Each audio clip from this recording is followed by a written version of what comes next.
Hey folks, welcome back to Forgotten Battles of World War II, where we bust myths and dive deep into the gritty truths of history's wildest war machines. Today, we're tackling one of the most hyped-up tanks ever, the German Panther, or Panzer V. You've probably heard it called the best tank of World War II, sleek, powerful, with that killer 75mm gun that could punch through anything. But hold up, because behind the legend, this beast was a nightmare for its crews, plagued by breakdowns, fires, and design flaws that turned battles into survival horror. We're exposing why Panther crews suffered so badly, from Hitler's rush job to real combat disasters like Kursk and that insane ambush in Normandy where one British Sherman Firefly wiped out 5 Panthers. Buckle up, because this is the unfiltered story of a tank that looked like a winner, but often left its men cursing in the mud. Let's start with the hype versus the harsh reality. The Panther hit the scene in 1943, born out of panic after the Germans got schooled by Soviet T-34s in 1941 during Operation Barbarossa. Those sloped armor monsters made the older Panzers look like toys, so Hitler demanded a copycat killer fast. Designers at MAN scrambled, blending T-34 ideas with German engineering, slapping on thick, sloped frontal armor up to 80mm that could shrug off most Allied shells at range, and that long-barreled KWK-42 gun that fired high-velocity rounds like a sniper rifle on tracks. On paper, it was a beast. 45 tons of fury, top speed around 34 miles per hour, and a rep for outgunning Shermans or T-34s from a mile away. Fans call it the pinnacle of WWII tank design, influencing post-war tanks everywhere. But here's the mythbuster. It was rushed into production because Hitler was obsessed with Wunderwaffen, miracle weapons to turn the tide, ignoring warnings from engineers about teething problems. Early models were lemons, with crews dealing with constant failures that left them stranded in no man's land, easy pickings for enemy artillery or infantry. Imagine training for weeks on this super tank, only to have it crap out mid-battle, forcing you to bail and run through hellfire.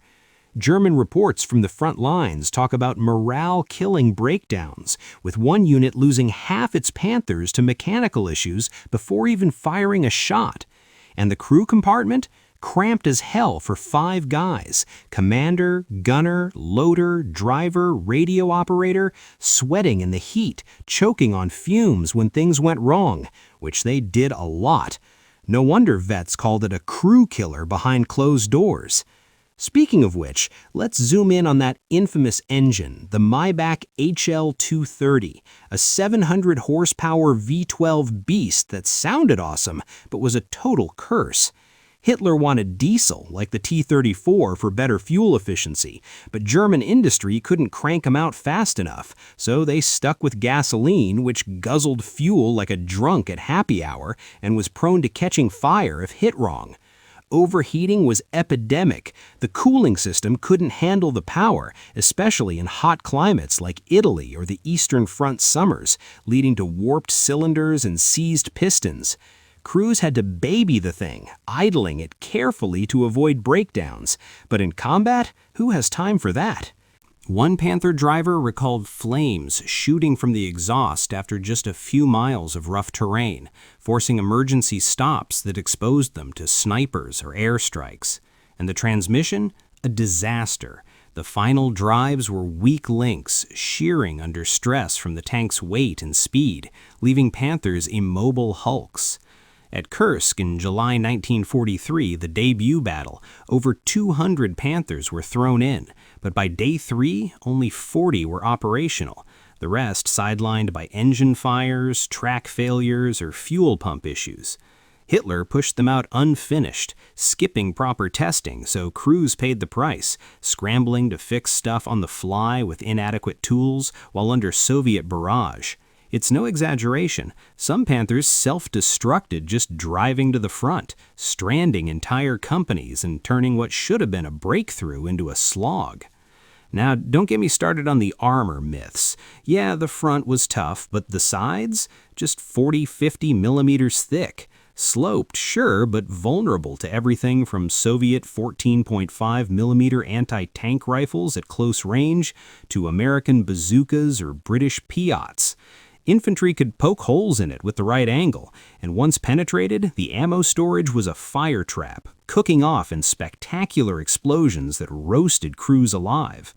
German doctrine emphasized frontal engagements, but in real fights, flanks got exposed. Think urban brawls or forests where enemies snuck around.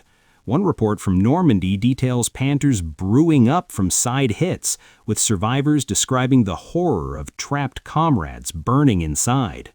And maintenance, a crew's worst enemy. The interleaved road wheels looked cool, but trapped mud and rocks, freezing solid in winter or jamming in sand, requiring hours of back-breaking work to clear, often under fire. No quick fixes like on a Sherman. Panthers needed specialized recovery vehicles that were scarce, so abandoned tanks piled up, boosting Allied kill counts without a fight.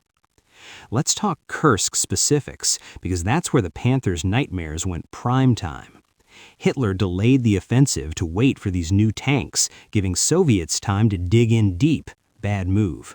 When the Panthers rolled in with the 10th Panzer Brigade, they looked intimidating, but reality hit hard. On the approach march, dozens broke down from transmission overloads on rough Russian terrain, with final drives failing left and right. In combat, the long gun was great for sniping T-34s from afar, but up close, the turret traverse was slow. Hydraulic issues meant it took forever to swing, letting faster enemies circle and hit those weak sides. Crews suffered from poor visibility, too. The commander's cupola was decent, but gunners struggled with narrow sights, leading to missed shots and frustration.